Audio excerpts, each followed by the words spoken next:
Did you know that God will give you wisdom to get through the test you think you're about to fail? He will also put you in rooms where wisdom is already there. You just have to go grab it. That's the kind of God we serve. Welcome to the Wisdom Room.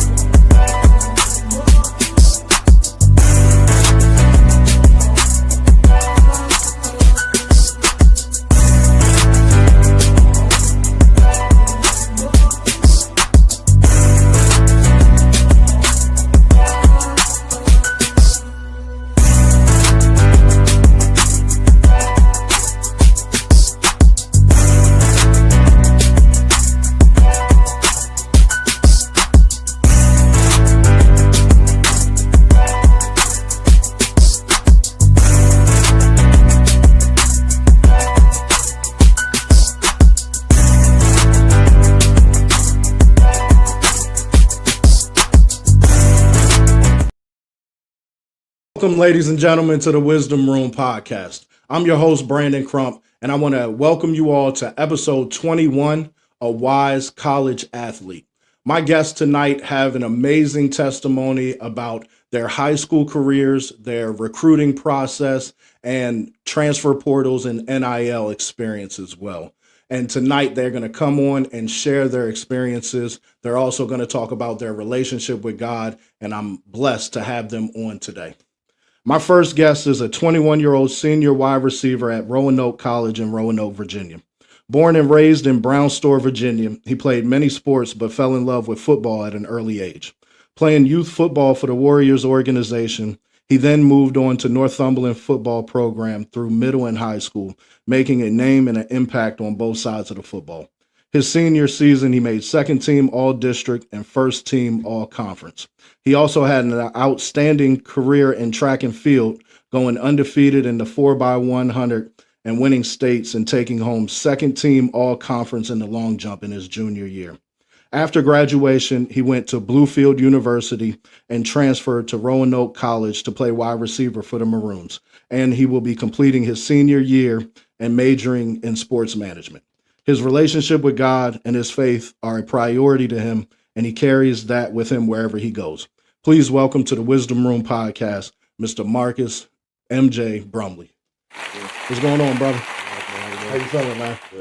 Good, man. I want to thank you for joining us today. I just met you, actually, right. But you come highly recommended. I've seen a couple of your highlight tapes from back in high school. And then I know you to be a man of God as well. So coming on to the podcast tonight was a no-brainer. But I just want to welcome you again. And I know that the wisdom that you're about to let go in this episode is going to be amazing. Yeah, thanks for having me. Definitely. You're home on break. How's your break going? My break's going good.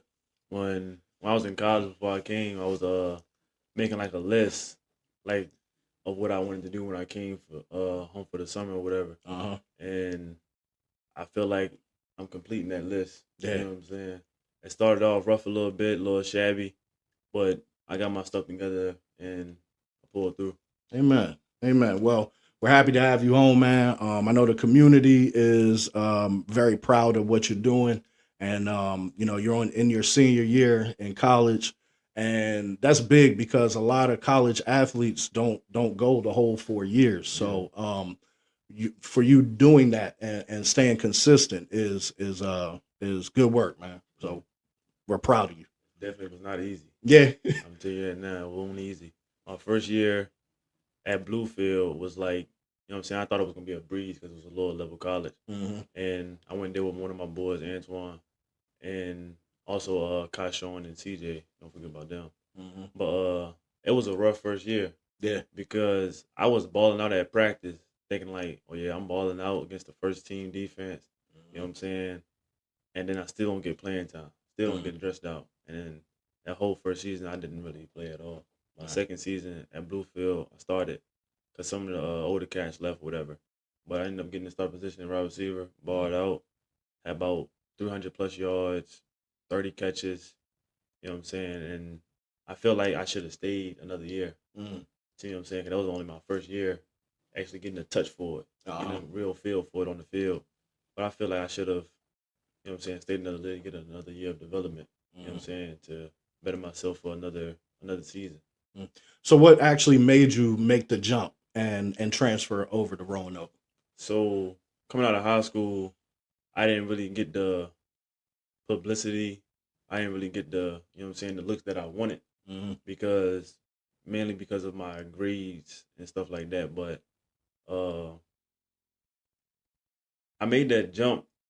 I predetermined it. You know what I'm saying? I already knew I wanted to leave Bluefield because I knew I wanted better for myself. You know what I'm saying? I had a quarterback at Mason Adams. He played at our high school. I was a freshman when he was a senior, and he committed to Bluefield. He was already there, so I'm thinking like I'm gonna go up there with my quarterback or whatever, and I'm gonna play with him, whatever. But that didn't happen the way I thought it was gonna happen or whatever. But I had already said I was gonna do 2 years there and get some film, get some credit on my name, or whatever, and leave. So that decision was already made. Got you. So I want to go back a little bit. And before we even get to the college experience, you go through, your high school years, you go through recruitment, and you just said that you weren't heavily recruited. Yeah. But talk to me about the period between graduating or your senior year at high school to your freshman year in college. Like, what was that like? And tell me a little bit about the process of picking a college and how you made it fit for you. All right, so in high school, like that period of, you know what I'm saying, graduating that summer, you know what I'm saying, and trying to find a college to go to. So it was actually kind of rough because most people was having those offers during the season. You know what I'm saying? Before we even graduated, they was getting offers, whatever. Right. I didn't really get offers until after I graduated. So my thought process from going to college was I knew I wanted to go, but do I have an opportunity to go? You know what I'm saying? So I was more looking on like walking on somewhere or, you know what I'm saying, something like that. I know I was gonna make it happen. You know what I'm saying, one way or the other. But I ended up having to go to football camps and stuff like that, and to get my name out there, to get seen, get my talent seen by other coaches or whatever. And that's what I ended up doing. I ended up going to a camp in West Virginia. Coach AJ took us out there and ended up balling out a little bit, did a little something. Got an offer from Bluefield, and I didn't run with it. You know what I'm saying? I ain't like, I'm going to commit here or whatever, but I took the offer or whatever. And then I had a couple other offers. I had another D3 offer up in Pennsylvania. That's the one I was really heavily motivated to go to because I was like, the coaches really like contacting me every day. Like, he was on me. He really wanted me. Yeah. And only reason I really committed to Bluefield because I had 3 other guys from my hometown going with me. Gotcha. So I was like, all right, if we can make it happen there, put Northumberland on the map, you know what I'm saying, let's do it. Yeah. So that was my process of that. Got you. Looking back on it now and making the decision to go there based on, having others around, do you regret it? Yeah. Yeah. Yeah.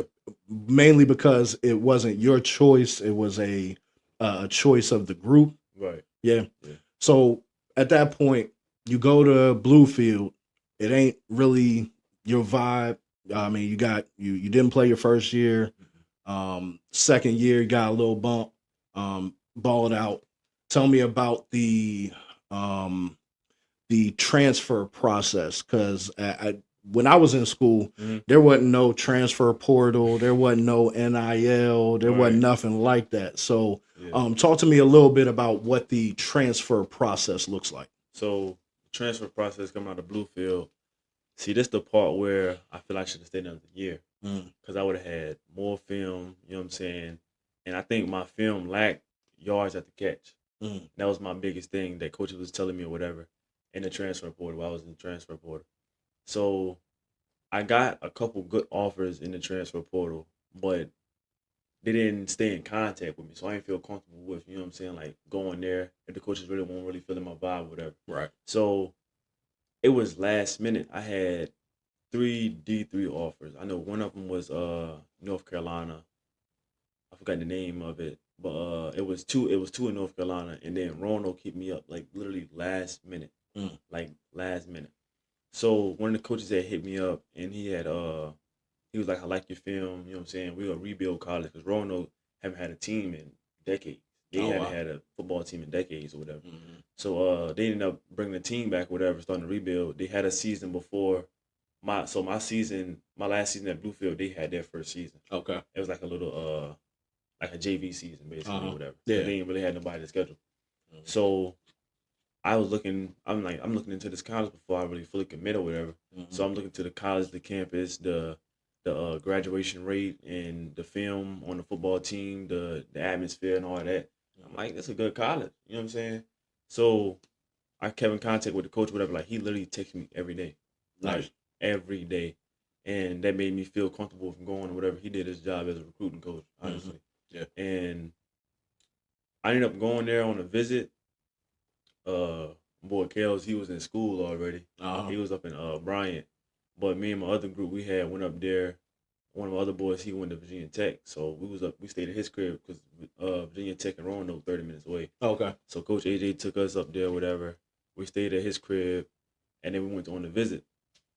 The visit was like, I was definitely like all in. Yeah. You know what I'm saying? I was like, oh yeah, I'm coming here. Yeah. And my boys that was with me, they was like, yo, you need to commit now. Yeah. So I was like, I think I'm gonna do it. So we went through like the whole recruiting process there, whatever, the visit. And on the visit, we had going to rooms, whatever, for like the offense, whatever. So the offense coordinator, he was showing us the offense, whatever. And it's like high tech offense for a D3 school. It was a high tech offense, and I really, you know what I'm saying, I fell in love with that part right there, and I ended up committing to Roanoke. What was it about the recruiting visit that really like locked you in?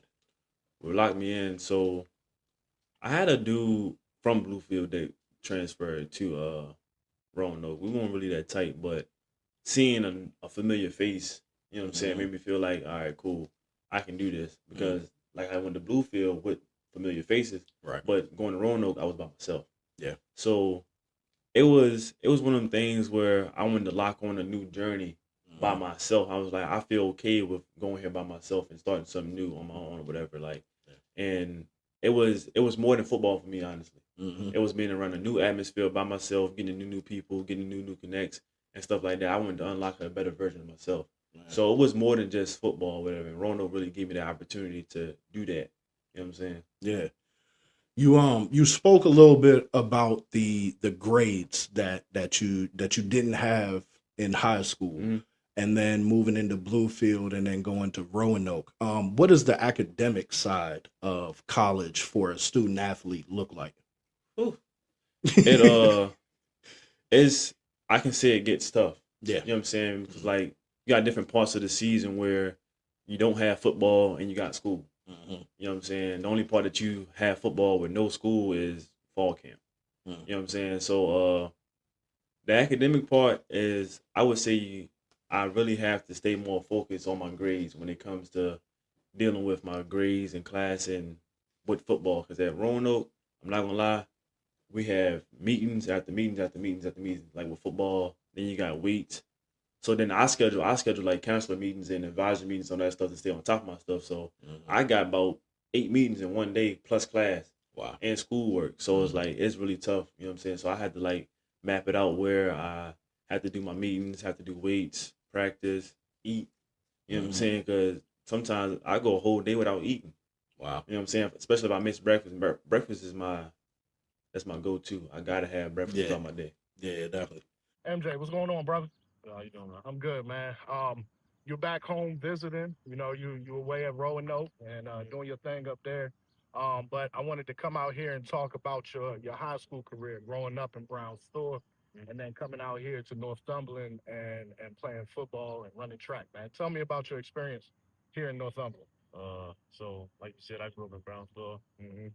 Growing up in Brown Store taught me a lot of things. You know what I'm saying? We didn't come from like the more financial side, nothing like that, but it came from like more like discipline, structure, things like that of that nature, whatever. And I took what I learned from them, from my grandparents, my uncles, and my mother. You know what I'm saying? And I brought it into my own life, and then I just transformed into like on the field.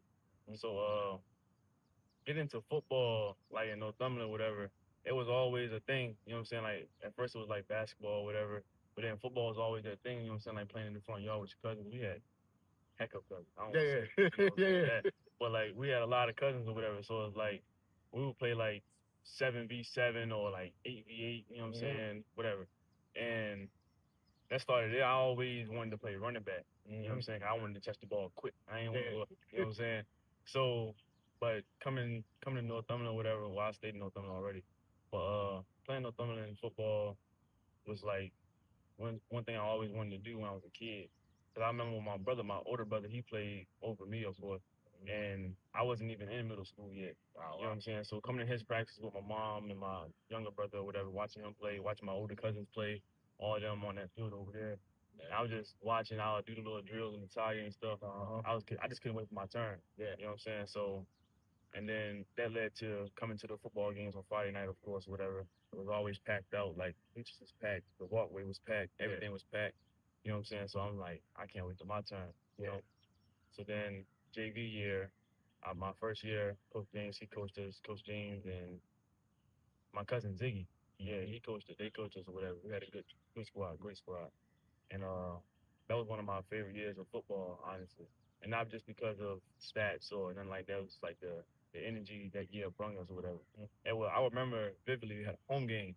One of the seniors had kept messing up and played DB. I always trained for DB. So before wide receiver, he had messed up, kept messing up, and I was under him. You know what I'm saying? Coach pulled me in, freshman. I'm nervous. You know what I'm saying? I'm nervous. So my cousin, he lived in Brownsville with me too. Like, so he was like, "Yo, don't be nervous. Just hit low."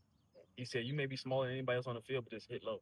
So I took that. You know what I'm saying? I ran with it. So I'm like, I'm gonna hit low every time. Yeah. And that's what I did. I was pretty good as a freshman. You know what I'm saying? But then my roles changed coming up, you know what I'm saying? Started me putting that wide receiver. My 10th grade year, I didn't play because of COVID and then my grades and stuff like that not doing my work. So then 11th grade year comes, and then that's when I'm like, yeah, it's my year. So then that's when me, Cam, Kel, Twan, all us, we started getting more closer. My 10th grade year, we started getting more closer, working out with each other, going to the gym up at the Family Y. You know what I'm saying? Staying after practice, getting more field work in. Just working hard every day because we wanted to be different from everybody else. Yeah. You know what I'm saying?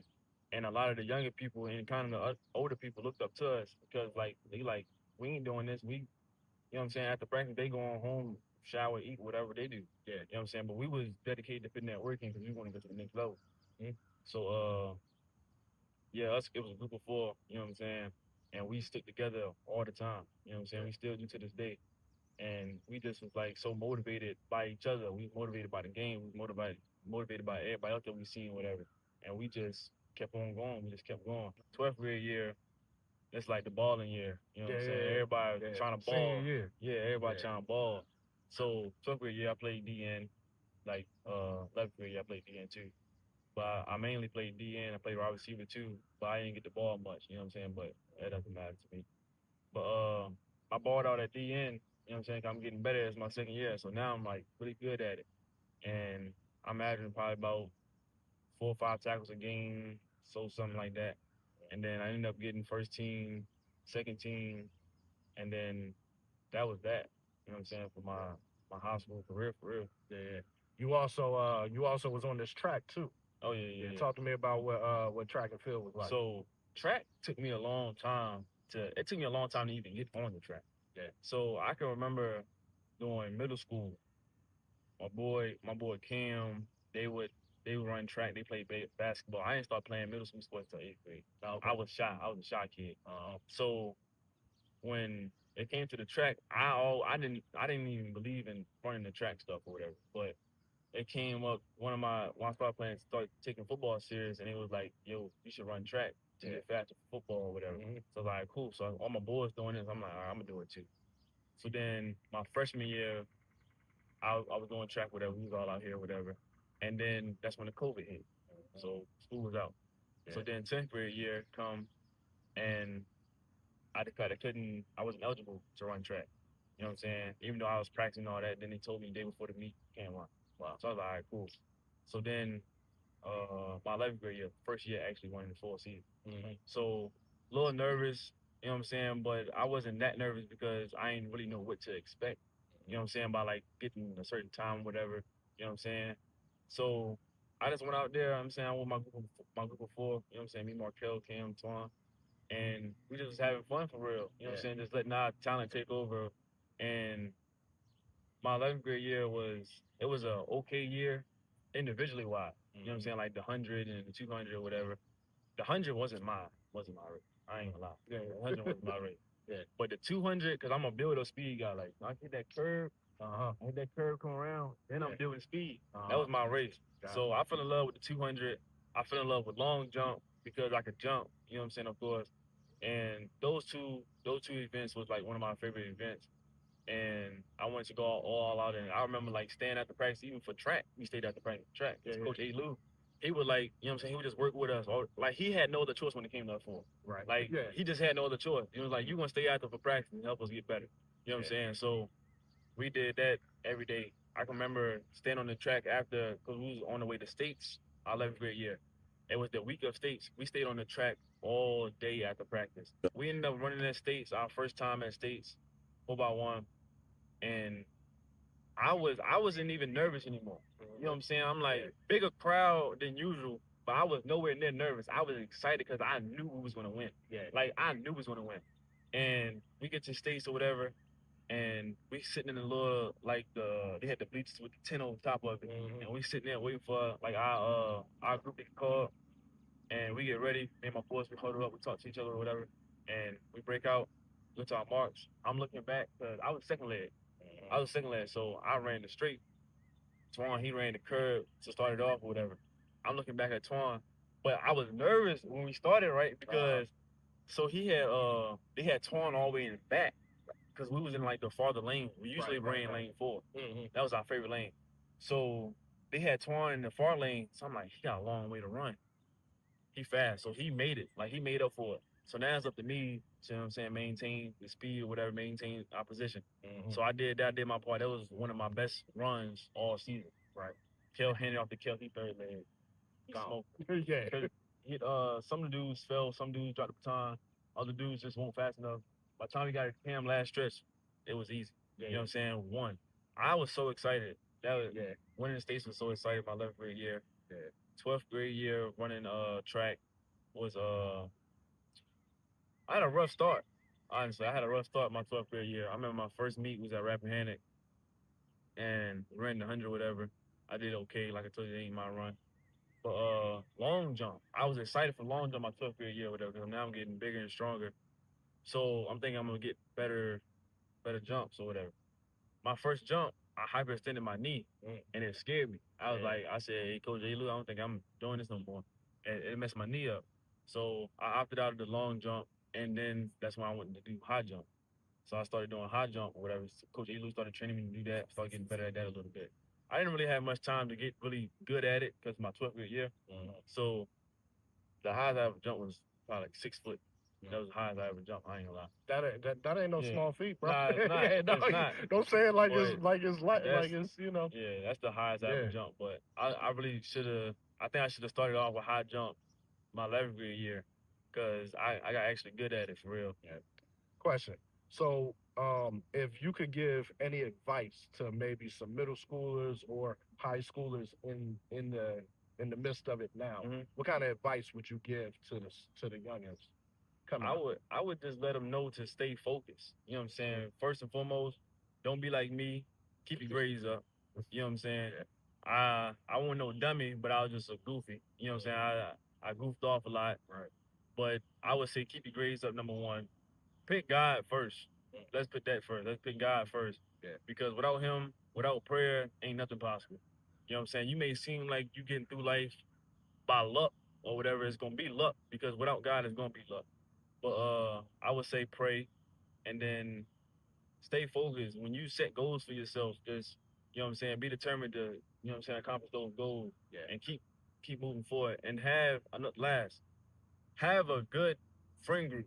Don't have a friend group that's going to, you know what I'm saying, stir you away from what you want to do or what you should be doing. Yeah. Don't be having a friend group that's going to be like, let's go do this, and it's negative. You know what I'm saying? You know what I'm saying? Don't have bad voices in your ears and stuff like that. So I think that's my message to the young. Yeah. Well, I appreciate that, man. Just want to say I'm proud of you, man, all the success that you had here and at the next level. We're going to talk about that a little bit more coming up.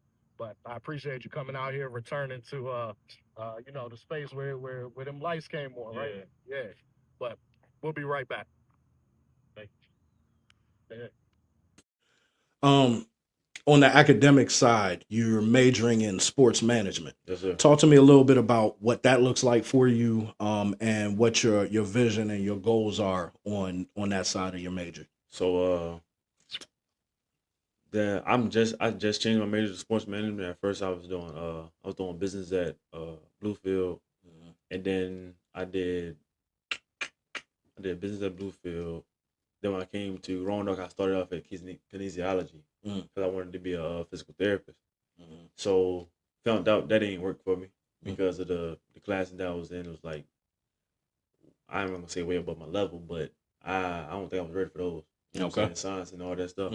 But sports management was something easier for me to do, more, you know what I'm saying, more of my caliber.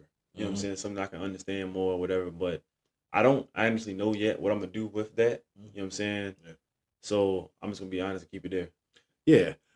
College is about finding out who you are and who Yeah. you're going to be for the rest of your life. So, I remember back when I was there, it was looked down upon when somebody would change their major, but you got to realize, like, these are we're figuring out who we are at that point. So changing your major ain't the worst thing in the world.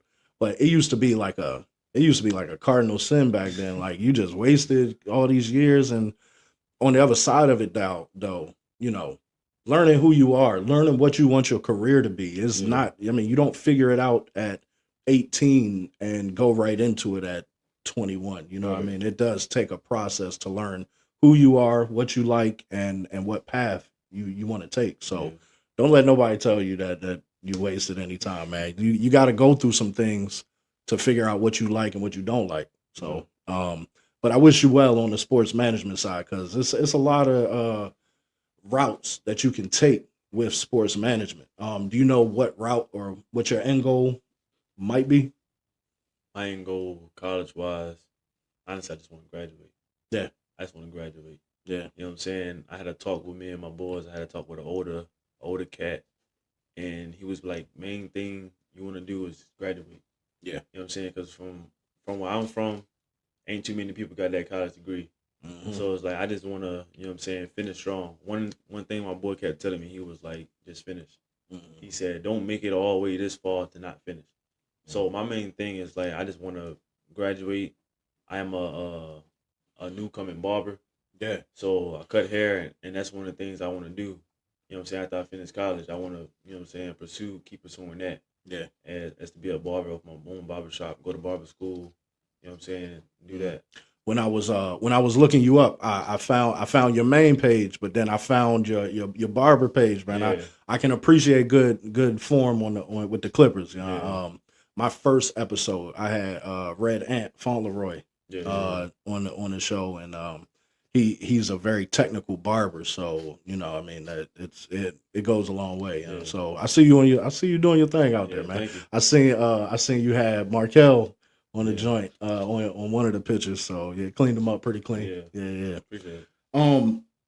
As far as college athletics in general, now they're paying players. The NIL, and that stands for name, likeness, and images. Like I said, back in my day in college, they weren't paying athletes, and they were really strict on that. Talk to me a little bit about what the NIL looks like in this day and age for young athletes.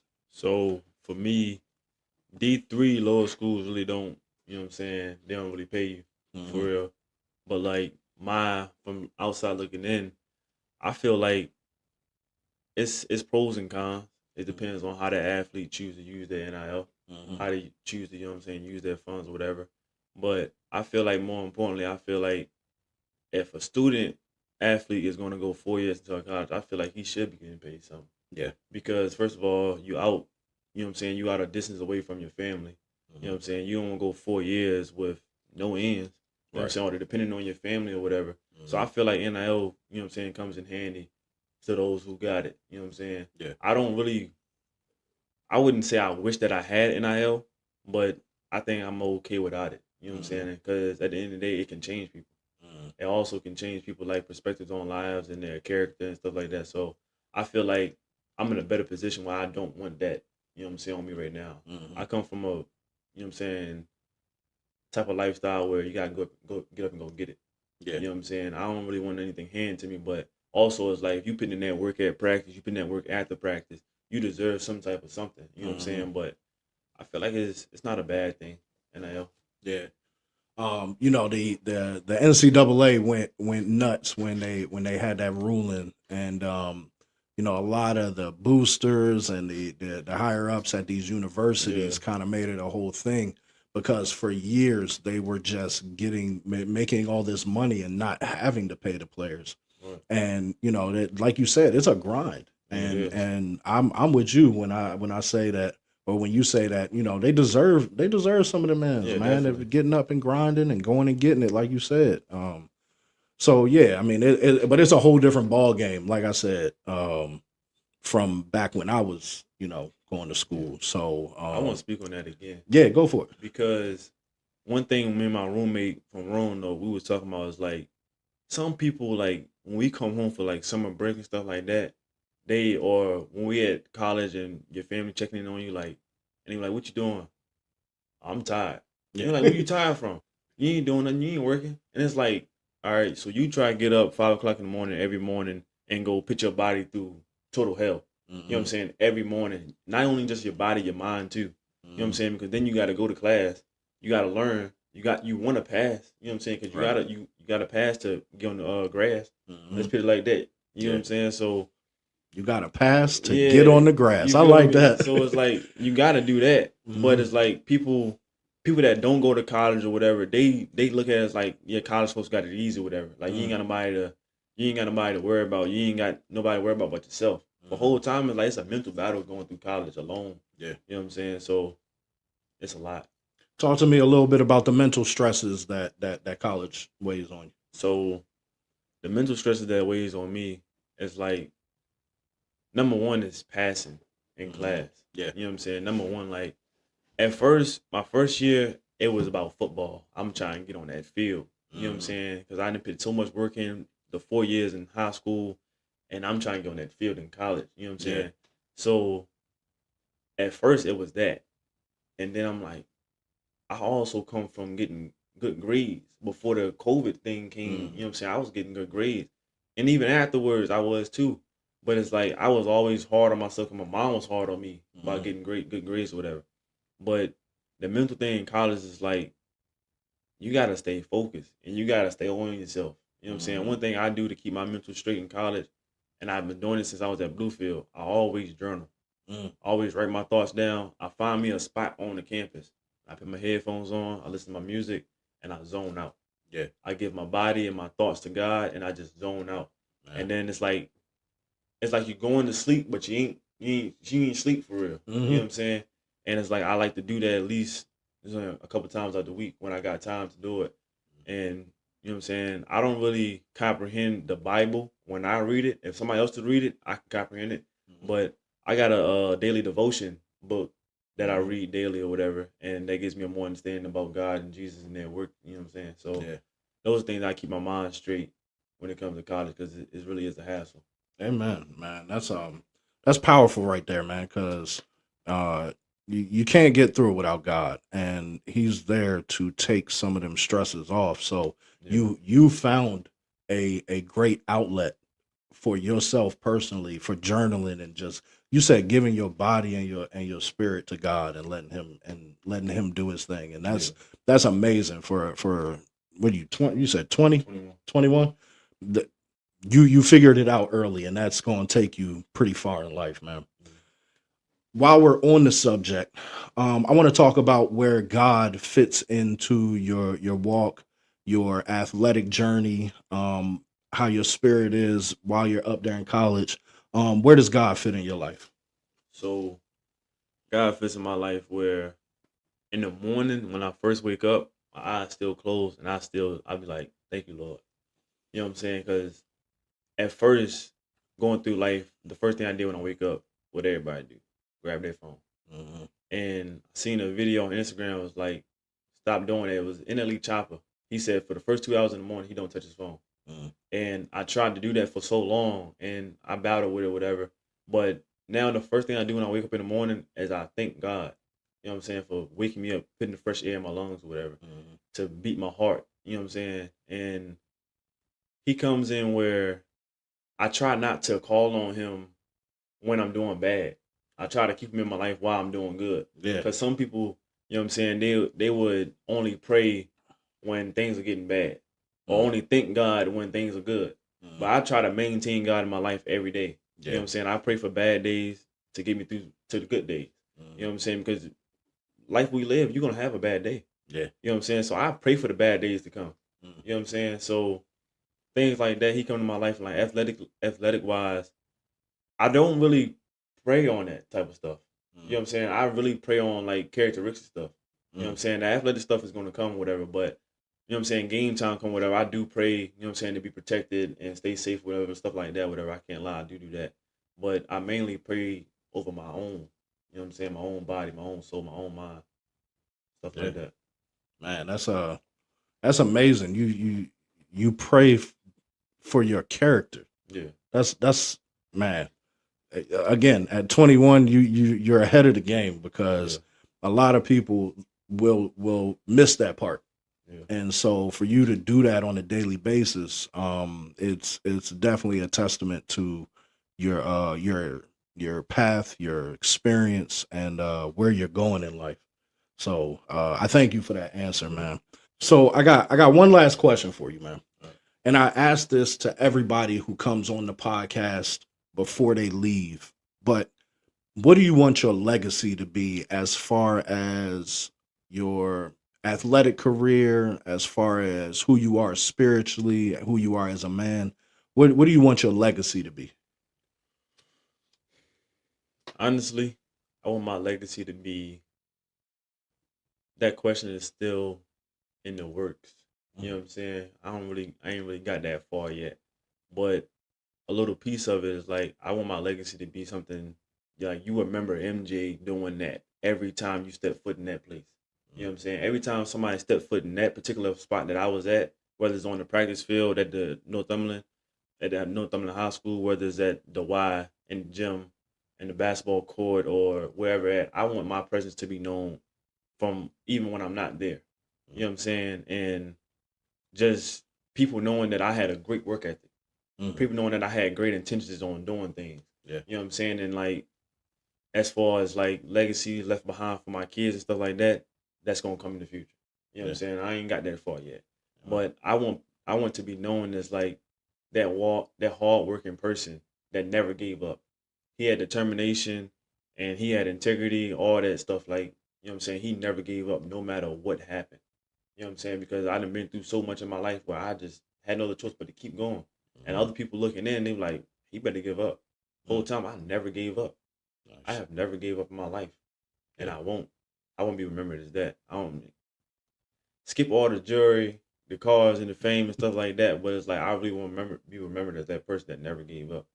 Amen. Well, I definitely I take that answer, and I feel that answer from you. You truly you want to be remembered as somebody who never gave up and is a hard worker. So thank you for that answer. Sure. Thank you for this interview. I know it all kind of came together at today, actually. Right. And that's the way God be moving, man. And so while you were here for from college, and you coming on the show, I really appreciate you coming through the Wisdom Room podcast and dropping off this wisdom, man. I appreciate Thanks you. for having me. Yeah. Anything you want to leave the people with?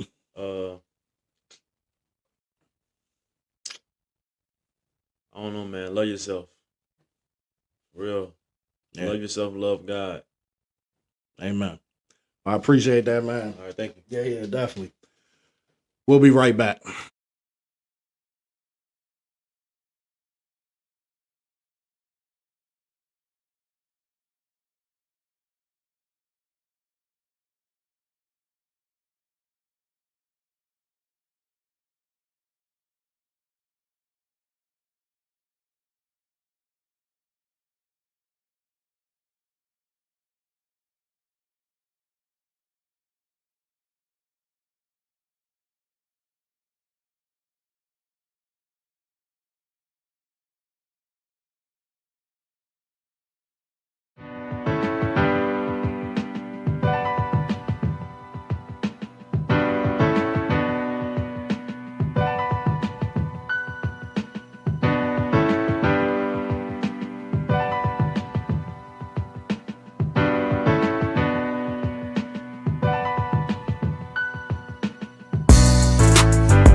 Welcome back to the Wisdom Room podcast, everybody.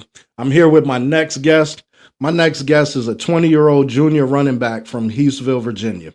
He first started playing football at the age of 6 and knew that this is what he wanted to pursue professionally. Football has helped him learn how to pursue real-life situations and how to make the best out of them. Throughout his 4 years at Northumberland High School, his accolades include multiple all-district, all-region, and all-state honors in track and field and in football. In football, he tied the all-time record for scoring touchdowns in one game. And on the track, he is a 3-time state champion and received most valuable player in his junior and senior years. After graduating high school, he attended Bryant University and became a true freshman running back, recording the longest rushing touchdown in school history, breaking away for 75 yards. With all of his accomplishments, he remains humble and gives God all the glory. He wants to teach the generation under him and even his elders that anything is possible as long as you stick with it and never give up on it. Ladies and gentlemen, please welcome to the Wisdom Room podcast, Mr. Markiel Cockrell.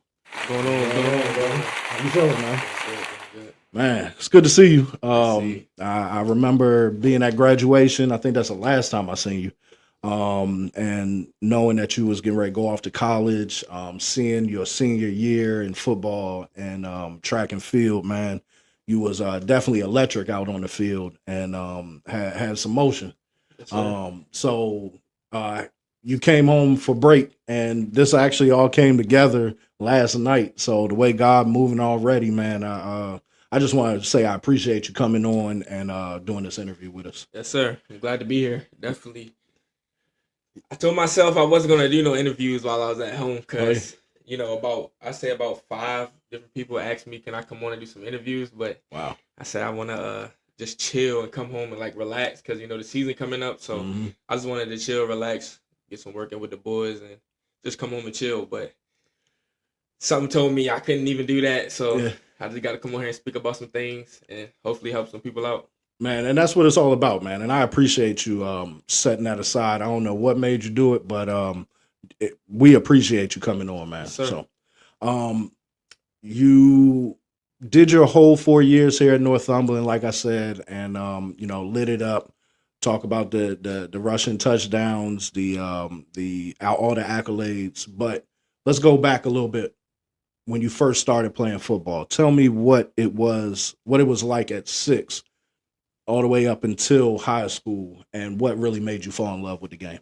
So one day I was just chilling in my room, and my pops came and knocked on the door. He was like, "What are you doing?" And I was just chilling. And he was like, "Let's go try football out." Mm-hmm. So I was like, "Football? Why do I look like playing football? Like I don't want to play no football." I was a little strong, scrawny kid, so I was strong. So he always wanted me to play, and I just never got the opportunity. So my guy Thomas, he ended up getting in contact with my dad, and then Coach Marvin, rest in peace, man.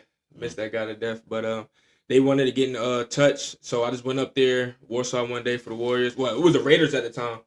The Raiders. So I went up there, tried out. They liked my game. And then ever since then, it's just been something I always stuck with. Mm-hmm. Did you excel as a youngin' too? Yeah. Out, man. Shaking people, scoring touchdowns. Yeah. It's crazy. Yeah, that feeling. I played youth football too. I know that feeling, man. Yeah. But moving all the way up into your high school year, and then you lighten it up on the field. I want to move into your junior and senior year, transitioning from high school student to college athlete. Talk to me a little bit about the recruiting process, like your offers that you were getting, and your choice to go to Bryant University. So my recruiting was actually kind of weird, I'd say, in a sense, because I didn't start getting recruited until the middle of my senior year. Oh, wow. So because my freshman year, due to COVID, I didn't play football my freshman year. Yeah. So I started playing my sophomore year. So my sophomore year, I didn't really get any, I played, I did my thing, but it wasn't really spectacular to the point where I could go to the next level. So I had to prove myself, and I had to continue to keep my head down and work and just wait my turn. So my junior year came up, and I had an impressive junior year as a receiver. And then my senior year, I ended up switching to running back because my coach, A. Louis, was just like, man, we're going to need you this year. Man, we're going to need you to get the rock as much as you can in order for us to win and go far. So I said, you know what? I thought about it for 2 weeks. Called my coach, Lou. I said, let's do it. And then ever since then, I just been playing running back. But my senior year, I just was going crazy, man. The first game, the scrimmage actually, I scored like 3 touchdowns. First game, I scored like 3 touchdowns. Second game, another 3. Fourth game, I scored. That's when I didn't score, and I was like, man, it's a bad game. What's going on, man? Like, but it's just like, dang, like what's going on? And then the fifth game, the fifth game, I came back, and then I scored 3 more, and I was like, okay, I'm back to myself. And then that's when I started like thinking, man, like I always wanted to go to the next level since a kid, but that fourth game, it made me realize, like, yeah, I'm gonna be nice. Yeah, like I need to do this. Like this is how I'm gonna feed the fam. So then that's when I started getting recruited. Bryant University, they ended up calling me. I didn't really know where they were located at, some small state called Rhode Island. And I'm like, where is that at? So I asked my mom, I said, where's Rhode Island at? Like, I never heard of this state before. Like, she said, boy, that's all the way up north. And I said, okay. So I went up there on a visit. They flew me out. Me and my mother, they flew me out. It was a great visit. I liked the environment. I mean, at that point, it was my first offer. So of course, I'm like, I'm going to be interested because at the end of the day, I want to go play football. And then I'll say about 2 days later, Navy, they called me and they told me to come there on a visit. So I went up to Annapolis, Maryland, went up there on a visit, loved it. But the only thing about that was at the time, people kept telling me like, oh man, you want to go to the Navy, you got to serve before you go to the league. You got to serve, man. You got to serve. So I'm like, dang, what you mean serve? Like, that's not my intentions. I don't want to do that. Like, I just want to be on my own and be like, I don't want to be forced to do stuff. Like, I mean, don't get me wrong. It's a great thing, like great option. Great. That was my only option. I would have went, but I was in like kind of the mindset, like I didn't want to serve. I want to go to the league. Like I want to go play football. That's that's my dream. Like I'm not going to give up on it. And I got to go serve before I could do that. Like, as soon as out of college, I want to go to the league. Right. So I ended up committing to Bryant and went there. Then my freshman year came around, and then it was a movie. Yeah. I definitely saw your highlights up there at Bryant. You know, for you being from the hometown, of course, you know, on Facebook and Instagram, you know, the reels going off. We saw your first touchdown. The 75-yard one, the move you made in the hole was just wild and just foot race from there, man.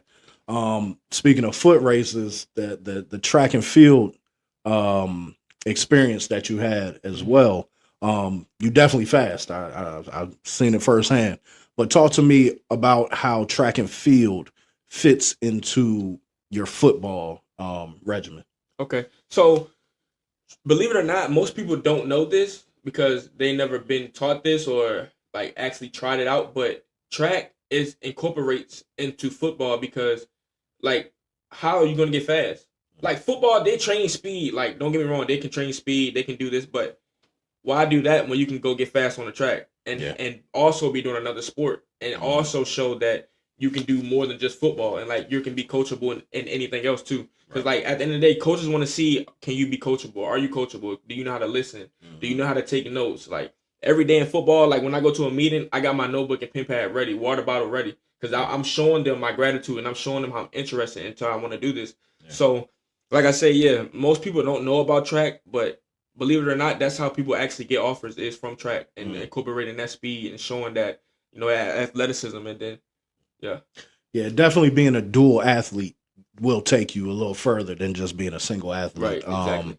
And, you know, you be training to be fast in track. And then, I mean, it translates on the football field, you know. But yeah, that you got natural speed. That's sometimes you can't coach that, you know what I mean? But I was able, your senior year, I saw a lot of your football games. I came to a couple of the track meets. Talk to me about your crew, your folks in high school and how close y'all were and what that meant to you. So I'll say about my sophomore year, I'll start from JV. So when I started playing JV, I grew up with these boys, you know, Sintez, Butter, MJ, all them boys. Like we played football, little league together. So that's always who I was used to playing with. Right. And then so I came up, JV, same thing, balled out with them boys. 9th grade, you know, didn't have, because due to the COVID, so I didn't have a season. 10th grade is when I really started becoming out my shell and like seeing like I'm actually good at this, but now it's just about staying consistent and showing how good to the world that I am. So, and then about the end of my 10th grade year, that's when I got up with some boys older than me, a little older than me, like a little bit more experience. My boy MJ, my boy Twan and Cam, you know, a little bit more experience. They're a year older than me. So it's just like I didn't say I grew away from my boys, like Bud and Sintez and them, like because they're still my boys to this day. But it's just like I got with a different crowd. Like I see how serious they were about football, you know. So I wanted to be around people that I knew were motivated and wanted to do the same thing that I did. And I also just it's just like like MJ, like we was competitive. Like coming up, we was very competitive. Like when we first met each other on the football field, like it was super like back to back, hammering, like just going back and forth. So I like that competitive, and he got me better, I got him better, and I just felt like this is what I wanted to be around. So after that, it just took off from there. Yep. Yeah. So we get through your senior season. You choose Bryant, and you go up to Rhode Island. The recruiting process was cool. Talk to me about what the college football season looks like and how it differs from like your high school season. So in college, year round. Year round, you're gonna be doing something. Even if it's not even playing football, you're going to be getting treatment. You're going to be stretching. You're going to be doing off-season workouts. You're going to be running some type of incorporate to get you better at the game is what you're going to be doing. High school, I did a year round. Me and my same three boys, we did a year round because this is what we wanted to do, and we didn't know this is how college was going to be until we got there. But like in college, like in high school, like the boys I grew up with, Sintez, but like we just play football during the season, right? And then I met some boys we do it year round. So, and I seen myself getting better once I started doing it year round every month. January through December, we just getting working. No matter if it's cold, hot outside. Like I say about my junior year is when like me and the boys, we would go outside in 100-degree weather and just get it in. Yeah. And my mom be like, parents be like, man, y'all crazy, man. Y'all need to come in the house, man. Y'all tripping. Right. And then we just tell them, just watch this. It's going to pay off. And so far, it's really been paying off for me and the boys. So, yeah, like you just got football is year round, man. Believe it or not. Talk to me about your family and their support and what that looks like. Without them, I mean, I wouldn't be where I'd be at today. You know, so Warriors, Raiders, 6 years old all the way to 15. If it wasn't for them taking me up to Richmond every weekend, every Saturday, playing games I'm talking about every Saturday, every Friday, every Monday, Tuesday, Thursday. We got to drive 40 minutes to go to practice.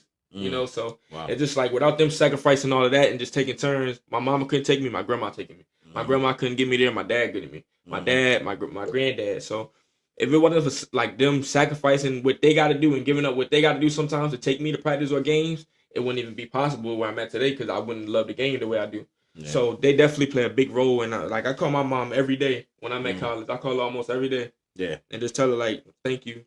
And like she just give me advice. If I'm struggling with some schoolwork, if I'm down, I call my mom, I call my dad. Sometimes I call the boys group chat, you know. Just I gotta talk. Like when I'm away, like Brian is like 10 hours away from here. So I'm out there by myself. I don't really know anybody. Only people I know is the people that's on the team. Right. But I'm not close to them. I'm just, you know, they just there competing with me. So if I like struggling, I just call somebody from down here that I know that I'm close with, that I know that I can just get my mind off everything. Yeah. Definitely having that village and having that circle to like you said, just pick up the phone and just rap. You know what I mean? It can definitely take a lot of the pressure off, man.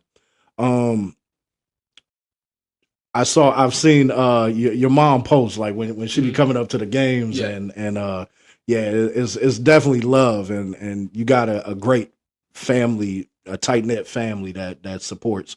That definitely will go a long way for a college athlete. Markiel, what's going on, bro? Man? Everything good? Chilling. Yeah, man. Caught you while you was here on break. You know, I know you got a lot of motion going. But talk to me about your time here at Northumberland on this field, on this track. I had the pleasure of seeing a couple of your games your senior year, and you tearing it up on this joint. So talk to me about your time spent here at Northumberland. So here I started playing JV football in 8th grade. So that turned out to be pretty good. We went 8-0 my JV year. Then after that freshman year, that was my COVID year. So I ended up getting COVID, got real sick, couldn't play. It was only like 3 games, so it was just no season there. And then 10th grade came around and I started playing. I was a true freshman here, playing receiver at the time because I was always a receiver all my life. And then so that was pretty good. Had like I'm gonna say 6 receiving touchdowns, a lot of yards, probably like 600 yards. As a freshman, that ain't no small feat. Yeah. You might as well say freshman because my freshman year. Oh, well, yeah. Sophomore. And then, so my junior year, that's when I was still a receiver, and that's when I met MJ, my boy Twan, and my boy Cam. We got together. We would go to the gym every day after practice, like every day, like literally wasn't. Mom used to tell me, "Gotta chill out, gotta chill, man, gotta get the body right." So after that, we just was grinding and grinding and grinding. I told boys I'm gonna wait my turn because they were shining then. Them boys were shining, so I was always a grade under them. So I had to kind of wait my turn. And then senior year, we didn't have a quarterback really. Then so I switched to running back because I knew I would kind of be better and like get more opportunities. So that's when I switched over to running back, and then it just went on from there. I scored 26 rushing touchdowns. Rushed for 1,400 yards on probably like 300 carries. So it was pretty good. It was pretty good years here. So I had the like I said, I had the pleasure of coming to them games that year, and it was electric, man. Y'all really tore it up that year. sir. Yeah. You also were a standout in track and field. Yes. Talk to me about your time on the track. I started running track my sophomore year. So basically freshman year once again, started running track. My first year here running track, me, MJ, Antoine, and Cam, we won the 4x1. Ended up taking it home from state. So that's when I used to run them boys in 100 and 200. Them boys was fast, man. Yeah. So I had to, had to step it up, had to get right. But every day with me training against them, it kind of made me better. Like we made each other better every day, us four. So, and then after that, the second year, same boys, took it home again. And then the third year, switched it up, and then ended up winning again. Yeah. So 3-time state track champ. That looked good on the resume. Yes, sir. Yes, sir. Yeah. And I did see y'all senior year. I did see. I was at the meet over at RAP, and y'all like the margin of victory was just wild. Yeah. Y'all did that. You got youngins coming up through the same system that you came up through. Any advice that you got for anybody in middle school or high school, or maybe in the midst of coming through Northumberland athletics? Well, I thank God that me and my 3 boys, it just was something that we like to do. We didn't really think in the moment like of doing everything those 3 years. We just kind of just did it. And I didn't really know what I was doing. I was just out here doing stuff. We was out here, come out here at nighttime just doing stuff and hoping it would pay off for us. And eventually it did. But the question to the young people is, what are you doing more than others that can make you better than them? Because once again, every job opportunity, every job out here, everything you want to do is like 1,000 other people in the world don't want to do the same thing you do. Yeah. So what are you doing to make yourself stand out more than those other 1,000 people? Yeah. Are you coming out here putting in the work? Like even not with football or sports, are you putting in extra, screen time? Are you putting in extra work? Are you studying more? Are you, whatever it is that you want to do, what are you doing more than others that separates you from them? Yeah. So I feel like once people understand that and then just put it all in one context, I feel like you can like excel more in whatever it is you want to do. Yeah, definitely putting in the work behind the scenes is definitely important. And for you saying that just shows you maturing into it and looking back on it and giving the advice to the youngins, man. Sure. So I appreciate that, man. Anything else about this place that brings back memories? Yeah, man. I scored many touchdowns on this field, man. Yeah. I done ran around this track 1,000 times, man. Yeah. It's just, I kind of wish I could go back and like do some stuff that I wish I knew now, that I know now, that I wish I could go back and just, do it. But I think I'm happy where I left off at. Yeah, I think man. I left everything out here on this, even inside on the court, man. Yeah. I think I left my legacy here, man. Yeah, amen. Well, I'm definitely proud of you. I know the county is proud of you, just seeing you move to the next level and all the things that you got going on, man. We definitely proud. So Appreciate it, man. Thank you for joining us, man. Sir. I appreciate you. Yes, sir. Yeah. Yes, sir. We'll be right back.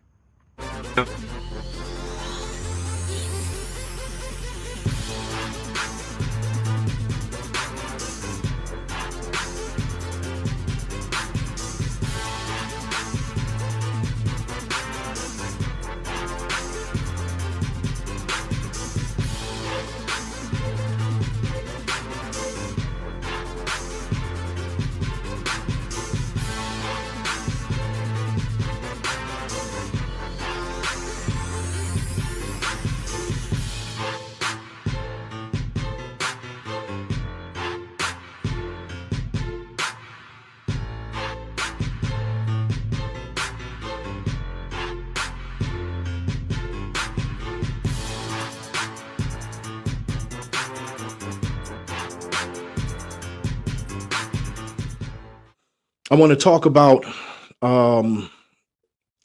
We talked about the recruiting process. You choosing Bryant. I'm not very familiar with transfer portal. I know I talked with MJ a little bit about it, but transfer portal, NIL. Talk to me a little bit about that and let people know what the NIL and transfer portal look like from the inside out. From the inside out, the transfer portal is kind of like it is what you make it type of thing. Because some people just hit the portal and just don't do no recruiting. You got to recruit too. You got to recruit yourself. It's just basically just like a resume. Like in order for you to get a job, you got to make your own resume. You got to build your own resume. You got to put everything together. Right. So if you don't put everything together and make it the most best way you can for others to contact you and reach you and just want to be interested into you, I mean, you're just going to be stuck at where you're at. So when I first entered the portal, I thank God my freshman year went great. So I had this agency, they hit me up. They wanted to represent me. So I ended up sticking with them. I signed to them. They give me everything related. They tell me what I need to do from if I'm stuck on something, like cause the same way you are confused about the transfer portal right now, the same way I was at one point. Right. Until I had somebody to teach me. So my agency ended up teaching me the ropes, letting me know everything, teaching me like what do I need to do. That's why I said the resume part, like they told me to build my own resume. Like just put yourself, like if you was a coach, what would you be looking for? So if I was a coach, I was thinking from that perspective. So in that perspective, I just did what I did and thought like thinking if I was a coach, what would I be looking for into a person? So I just built my resume. I put all my accolades on there, even from high school. Just because all them high school stats, they're going to stay there. They're not going to go anywhere. Right. Like everything you accomplished in high school is like you can use from here on out for the rest of your life. You know, so I put all that together. I built a resume, and then it's just you just got to do like if you go on my Twitter, I got like 1,000 coaches right now. Like I just email. So like it's just like if you be lazy, you're not going to get anywhere. And that's in anything you do. So you got to just put out the work. You got to dish yourself out. It's just like a brand. Put your brand out, and hopefully somebody mess with it. If people don't mess with it, because there's going to be them people that don't mess with your brand. You can't let that get you down. You got to stay up and keep pushing. So if a coach say no, I'm not interested. Okay, cool. Next. Yeah. The same way, if a coach hit me up and I'm not interested into their school, I'm gonna say, coach, I'm not interested. Like I'm gonna go explore my opportunity. Yeah. So. It's just a brand, just a resume. That's all it is. I never thought of it like that. Yeah. Like you putting together a resume for coaches to see. Exactly. And then I like the way you projected that with what would a coach want to see. Exactly. That's dope. And I understand it a little better now. Is it like a website or you? No, it's not a website. It's basically like so the portal is just like a non-existent thing. They just call it that. Okay. You know, so it's basically like. The coaches can see it, but none of the players can even see who's in the portal. Like it's it could be 2,000, 3,000, 4,000, just random people in the portal from all across the country. The coaches, they can see them going there and look at it. That's how you get picked up. And then you reach out to the coaches yourself. Like and you got their number, Twitter, socials. Because without social media, man, this transfer portal stuff, it would be crazy, man. Yeah. It'll just be crazy because you just enter your name in the portal and hope for the best. Right. But now that social media is out here, which I mean, it's kind of a good thing and a bad thing just for this reason, but it's a good thing because, like, without it, how are you going to put your brand out there? Like, what can you use to get your brand, like, get known out there? So, social media has really helped me a lot. Like, with all my experiences, that social media is kind of what put me out there, how I put myself out there. Got you. You talked about a sports agency. Talk to me about what all that they do for you and how they make it easier for a college athlete. Okay, so a representative is kind of like I could say like a mom to you, basically. In that sort. If you think too deep, it's gonna be confusing. But you just gotta just listen to me now. All right, so they're like a mom. So basically, they represent you. Like it's just like they look at you. That you give them all your info. Like if you want to go, let's say I want to go to Georgia somewhere. Right now, right? I'll just call my agency. Hey, look, man, I'm interested to Georgia. Is there any way, like, possible that you can get in contact with them for me? They'll be like, I got you. I can get in contact with them. I'll send them over the info, and then it just boom. Now you send your resume that the resume I just told you to build. You just send it to them. You show your interest and hope for the best. Gotcha. Yeah. Yeah. When you hear the word, sports agency, there's a glamorization behind it where it's just like, oh, I'm signed to a sports agency. But I really didn't understand what they can offer and what they do offer. I did see that you're in a movie that dropped this week. Right. tell me a little bit about your acting career Okay. and the movie premiere. So basically, I was in class one day. I was in Math 101 class, Uh-huh. and I was just taking a test, and then I got this ding to my phone. So after the test, I looked at my phone, and it was my boy Will Scott. He's one of my representatives over there at the agency, and he was like, "Man, how would you feel about being in a movie? Give me a call." So I said, "Okay." So I got to my room, gave him a call. He said the details. He was like, you just send me a video of you saying these 2 lines. Yeah. So I said, "Okay, I got you." So I didn't do it till the next day because I was thinking about it, like, man, do I want to do this? Like, is this like, I don't know if I want to do this. Like, this is unexpected. Right. So I had my advisor, because I have an academic meeting with my advisor, Morgan. So I went to her and I was like, "Can you just help me do this real quick and like just like help me out?" Because like if I'm stuck on something, I'll ask her for a little bit of help, even if it's like without like school. Any life lesson that I need help, she's an advisor for a reason. It's not just about school. Definitely. So I asked her a few questions, like, "Can you hold the camera up? Like, can you help me? Like, do I sound good?" She helped me out with the video. I sent the video, and like not even 24 hours later, you got the role. Oh man. So it was a good experience. And then like a week later, they ended up flying me out to North Carolina for the shooting of the movie. So I went out there, didn't know what to expect. I'm just getting on the flight. They pay for everything. I'm just getting on the flight. Landed in North Carolina, and this dude named Steve, he was out there or whatnot, and he was just helping me, showing me around, and then it just went from there. Yeah. What's the name of the movie? Bad Counselors. Bad Counselors. And what's your name in the movie? Deuce. Deuce. Yeah. Yeah. Deuce, yeah. I hear it. Well, it's definitely dope that they helped you get that role, get a little experience on it, for yourself. And then I saw that your mom, the movie wasn't gonna come out down here in Northumberland or down in Northern Neck. And your mom made a push for it. And so now it's in theaters now. Bad Counselors. We can definitely see it down here in Kilmarnock now, thanks to Miss Lakiko Cockrell. she put the pressure on and they went for it. Powerful lady, man. Yeah, Crazy. definitely. She can get crazy now. Yeah, she can get crazy, but I definitely love that woman to death. Amen. I want to talk a little bit. We went to church. We were at the same church. Back while you was down here. Right. My family church. I'm sure you came up in that church as well. Talk to me a little bit about your faith and where God fits into your whole journey. So basically, I talk to God every day. Like, I wake up, just like my boy M said, "Thank you, God." Don't even get on the phone I don't lie. I do get on the phone when I wake up. But like that first 5 to 10 minutes, I do get up and thank you, God. Read my Bible, read Psalms 91 every morning. Every single morning, I read Psalms 91. Growing up, and I grew up in a holy household. Like from my grandma to my great grandma to my great granddad, everybody was just like holy. So I really had no choice. I wanted to get close to God once I found out who He was. Right. So my grandma Elizabeth, I never forget it. I used to go to church with her, and I used to go to her church with her every Sunday. Me and my little brother, we would go to church with her every Sunday before she passed. She's dead gone now, but I love that lady. I miss that lady, man. But we'll go to church every Sunday at and when I went to church, she was just like, "You should try singing on the choir." So I was like, "Man, I'm nervous. I don't know if I want to do this. Like, should I do it or like what?" She was like, "Just do it." Yeah. So I went on there one Sunday. I didn't even have no rehearsals, no nothing. I just went up there and sung the song. I had the lyrics. They gave me the lyrics. Went up there and sung the song, and then something just touched me. Like it was just like, dang, man, like this is reality. Like this is what I need to be doing. I want to get close to God. And then ever since then, I ended up getting baptized like 2 years later. Ended up getting baptized, got close with Him, and then ever since then, I've just been close with God. So I thank God every day. I ask Him for great opportunities. I ask Him to bless me with great opportunities, and He just keep blessing. So yeah. Amen, man. I know what it's like coming up in a holy household, especially down here, down the country. My grandmother, Isabel, holy household. You sleeping there Saturday night, you going to church Sunday morning. Exactly. You know what I mean? So we definitely both are blessed to have that foundation with God in our lives, man. So yeah. One last question, and I asked this to everybody. I asked it to MJ.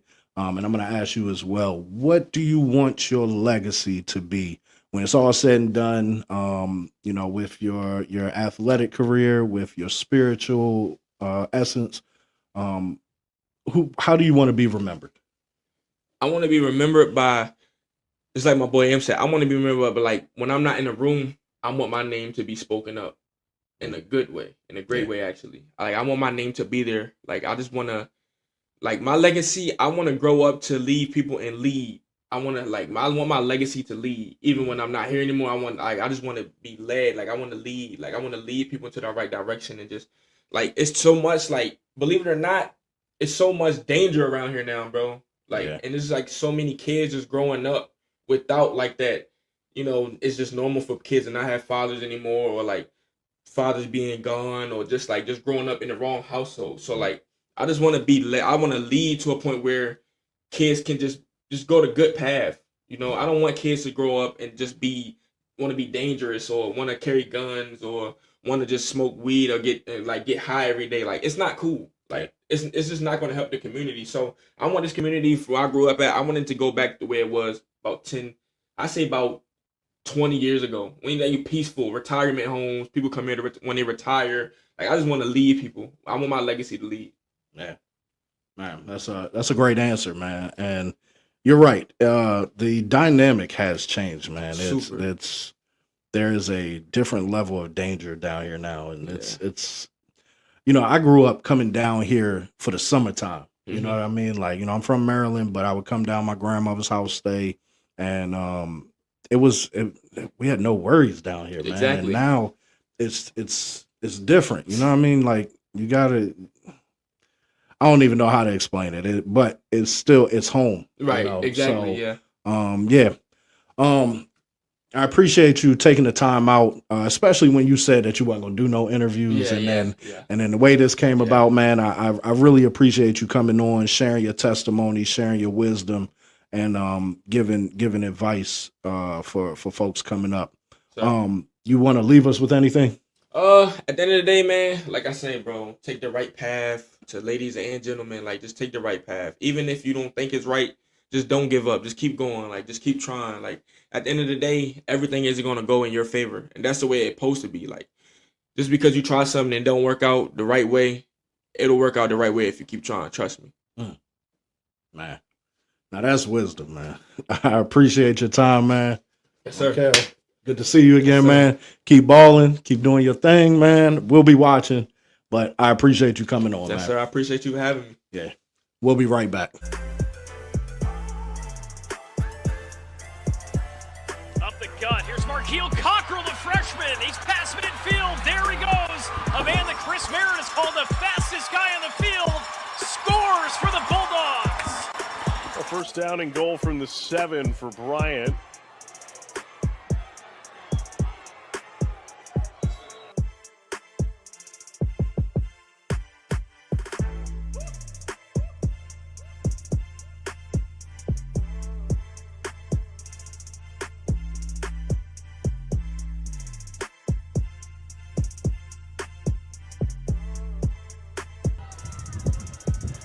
In the slot, and Williams and Montez on the ends. Cockrell trying to pull off a big gain. And he's brought down around the 38-yard line. Chris Merritt. 3, 6:20 left to go in the fourth quarter. Pass out to Cockrell. He's got a lot of running room in front of him.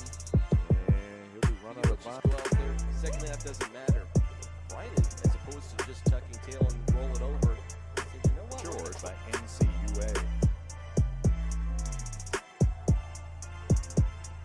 Here's a big gainer for the Bulldogs. Best offensive play of the day. The freshman.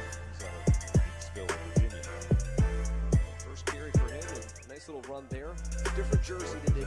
Sitco talk to your Tri-Clean gas lamp, get you where you're going. Start with Sitco, you're good to go. Cockrell still on this time. A run. See, finds a good seam. Got up just a little bit.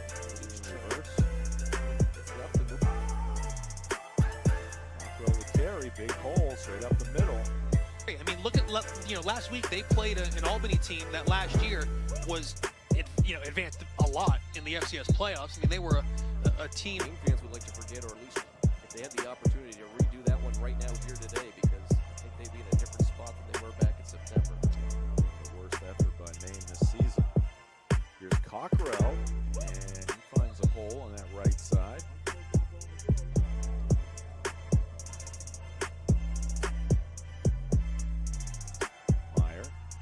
drop and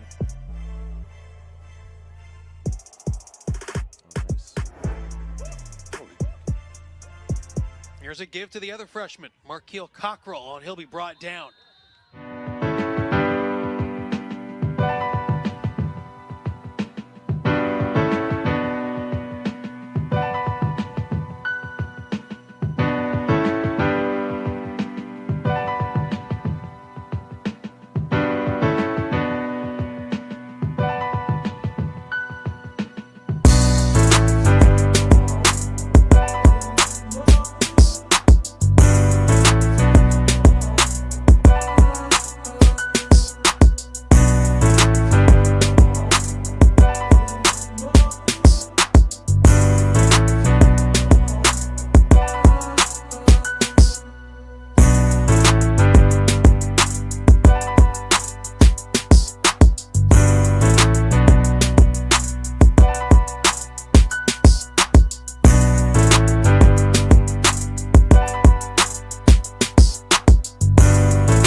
Welcome back to the Wisdom Room podcast, y'all. We're back with both of my guests, Markel and MJ. And I want to thank you all for your testimonies, for all the information and wisdom that y'all let go of. And again, just thanking y'all for doing this on short notice, man. Y'all home on break, and y'all had it. Y'all were led to come to the Wisdom Room and share. So again, I just thank you both. Thank you. Yes, sir. We talked a little bit. I talked a little bit with both of you all about your faith and where God fits into your lives, your college lives, and then growing up as well. But I got a couple more questions about your faith and where God is in that. What's one prayer that God answered for you in a way that you didn't expect? I would say, what's my next move, kind of after high school?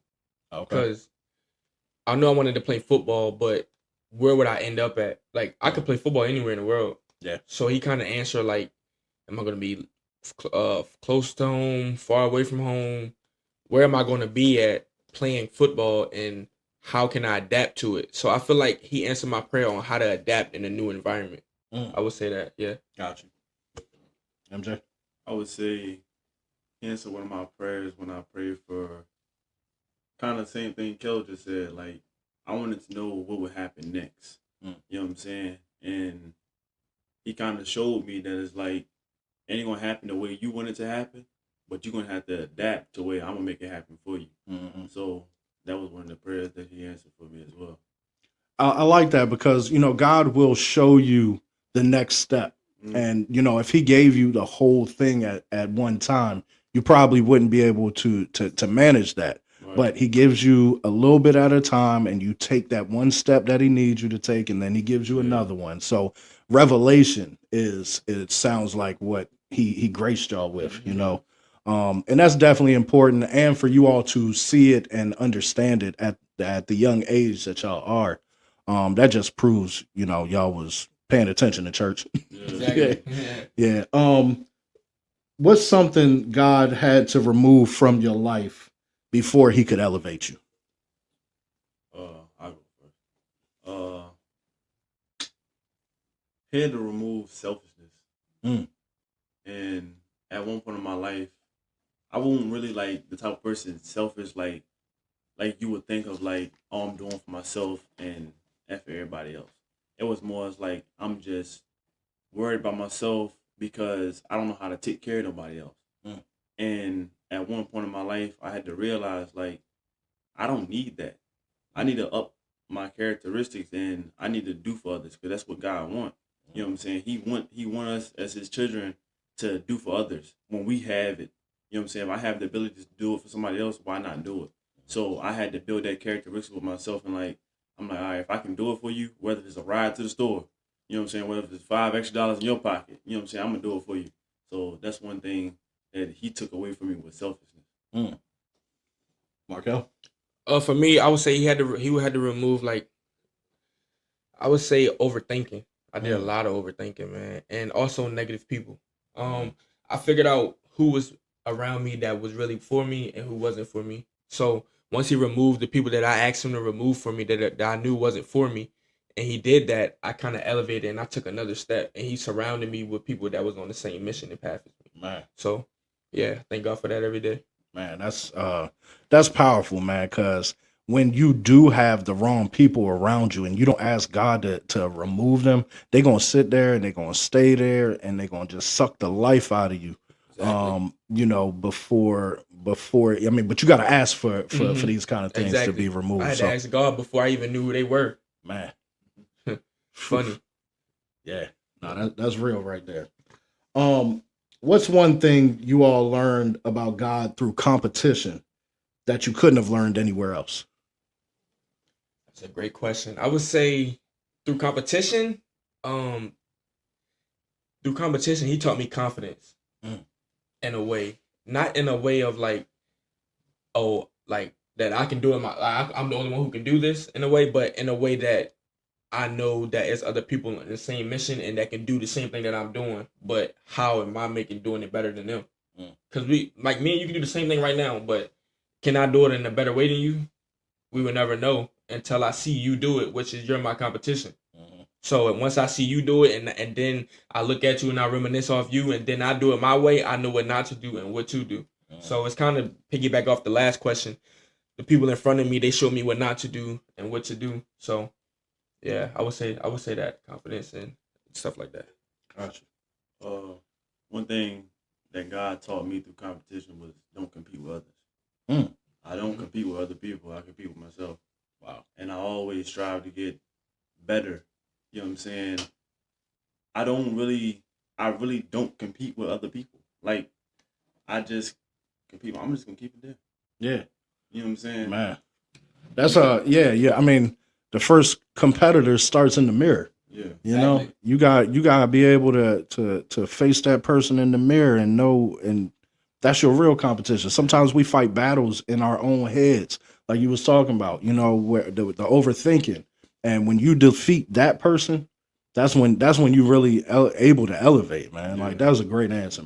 Man, y'all have given some amazing answers to all the questions that we've had so far.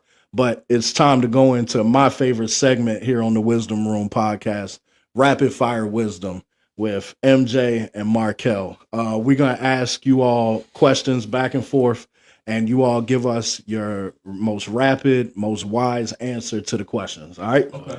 Y'all ready to roll? Yeah. Do it. All right, here we go, y'all. Rapid Fire Wisdom. MJ, what's one lesson football has taught you about life?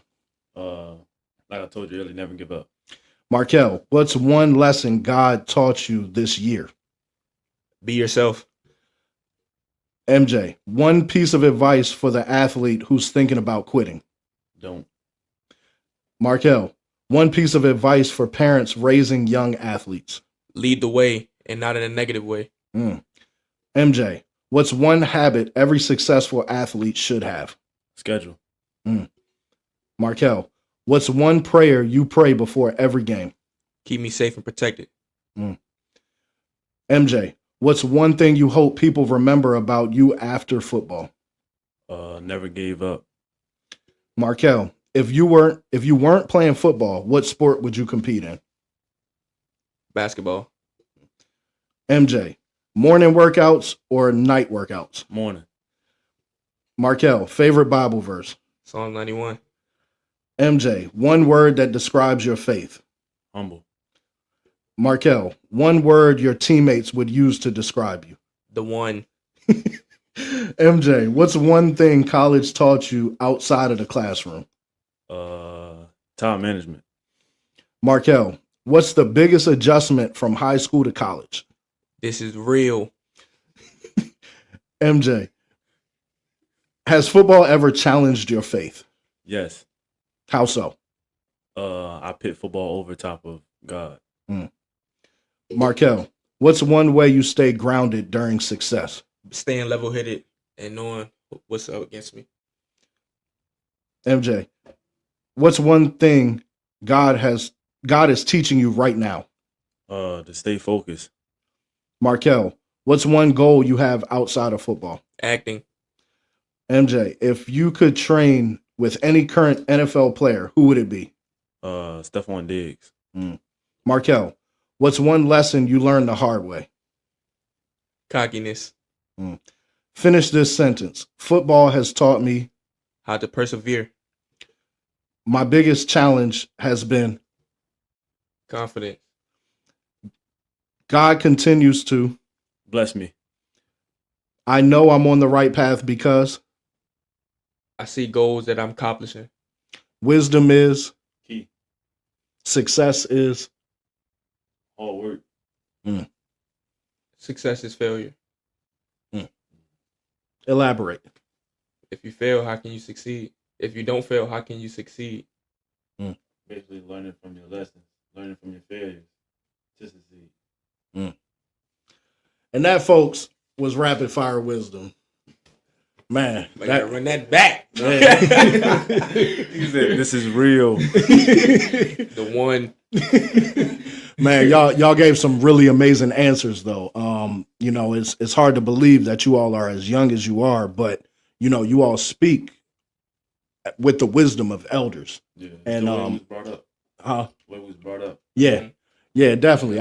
You can tell when someone was raised by wise people, and is it a country thing or is it? I think so. Yeah. You know what I'm saying? Old souls. I've seen some people in the city, you know. Uh-huh. It's just a different way of them putting it out there. Yeah. Yeah, it's just Like we come from like cornbread, gravy, you know what I'm saying, stuff like that. No other option. You know what I'm saying? Wow. No pizza.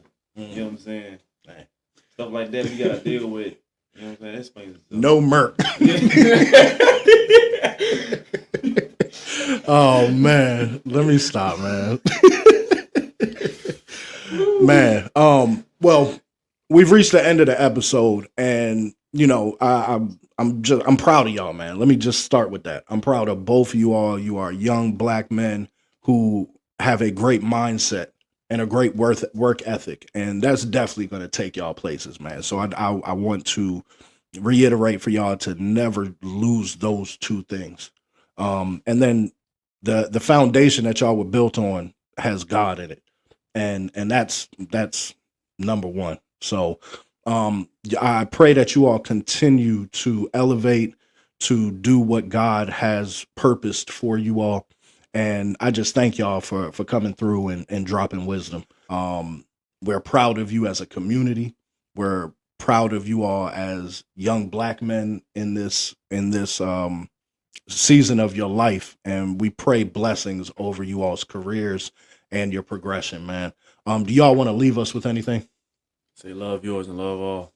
I would say success is failure, and if it doesn't work the first time, just keep trying it, and it'll work eventually. Man, great wisdom there from both of you all.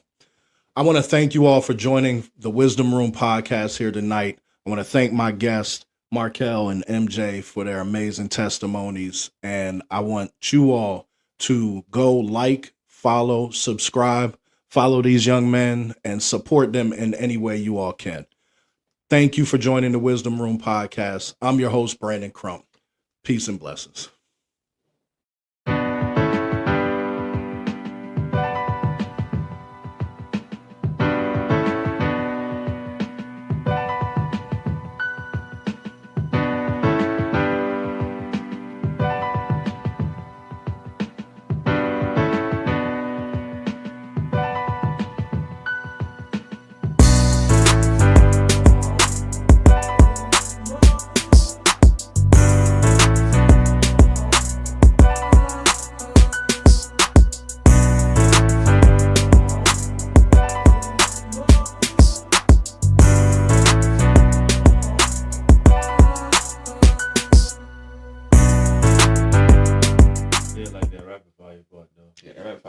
Rapid fire basketball, bro. I thought you were gonna say track. I should have said track. I was thinking. Look, after I said basketball, I said, "What am I doing?"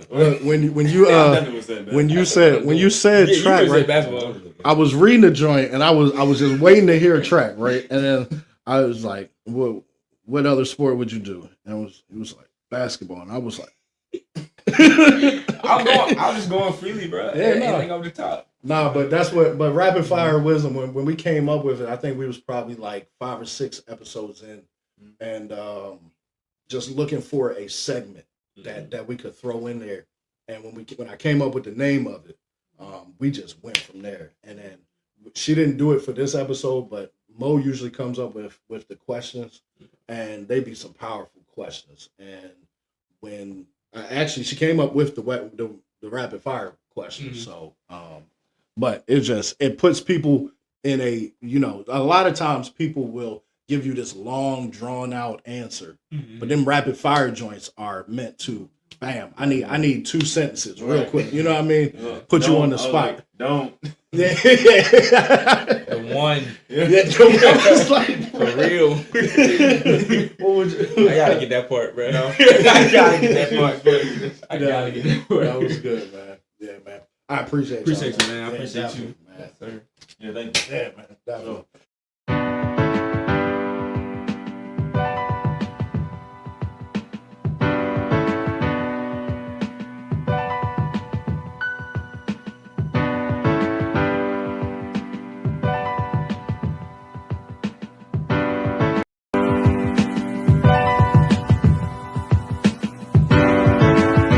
Did you know that God will give you wisdom to get through the test you think you're about to fail?